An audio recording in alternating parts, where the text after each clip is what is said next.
I have actually had contempt for Donald Trump for at least 30 years. Like, it's been a long-term, passionate, contemptuous relationship. And Trump is a phenomena. Phenomena sweep and swirl in spiral darkness. They collect the darkness that has not been processed in the environment, and they swirl it into more darkness. It feels like it's almost mythical on the level of the patriarchal father, this kind of idea of this abuser, charming to some people, not to me, charismatic to some people, not to me, this dominating billionaire fantasy TV figure who is carrying in really our karma. He's carrying in our karma. It's manifested years of metastasized racism in this country. It's manifested sexual violence, which is rampant. 1 out of 3 women and girls will be beaten or raped in her lifetime. It's manifesting a complete disregard for Mother Earth and this environment, and an understanding that climate change is the most pressing concern of our time.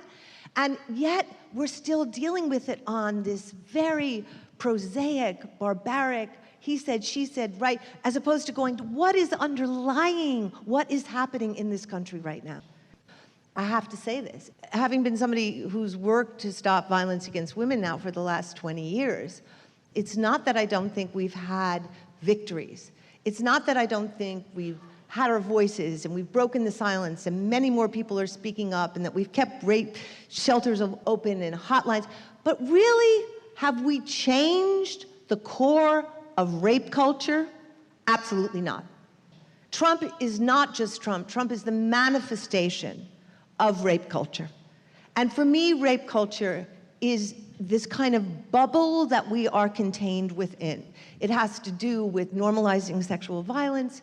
It has to do with how we treat the earth and the occupation and the domination and objectification of it, not seeing it as a living, breathing life force.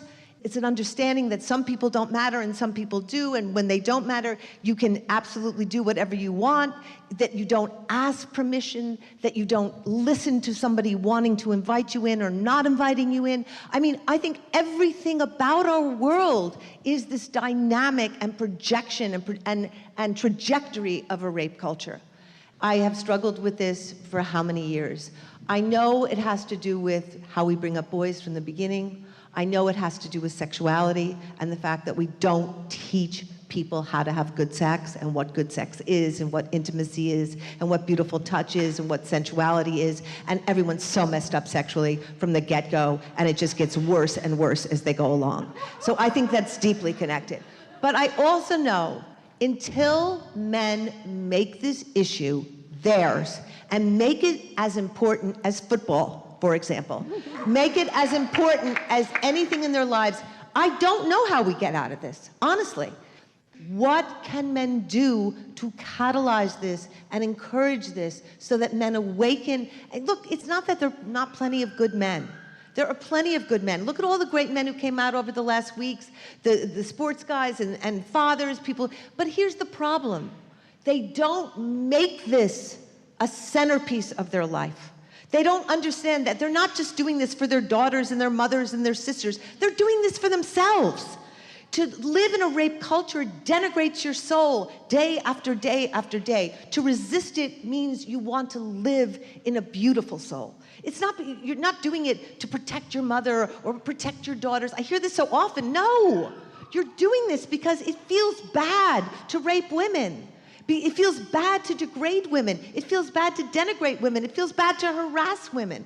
I don't understand what goes on in men. I've tried. I have tried and tried. I don't get it. I am putting out this call to the beautiful, caring, loving men who are many. What will catalyze you?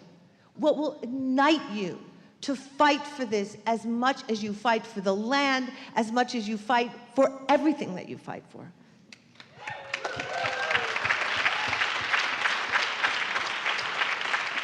I think what's happening right now is amazing, because I have never heard discourse on sexual violence on every single news station in the country. I've never heard so many women breaking their silence and coming out and say, this happened to me, this happened to me, this happened to me. I've never heard this many people linking racism and sexual violence. And I've never heard so many people talking about how we treat the earth and how we treat women's bodies as a single wrapped issue. I actually am feeling strangely optimistic. I think we are at a point where the window has been opened, and now we have got to rise up, every single one of us, in our strongest, most boldest, angriest, most visionary selves, and make sure that this window never closes again. I think we have that potential at this moment.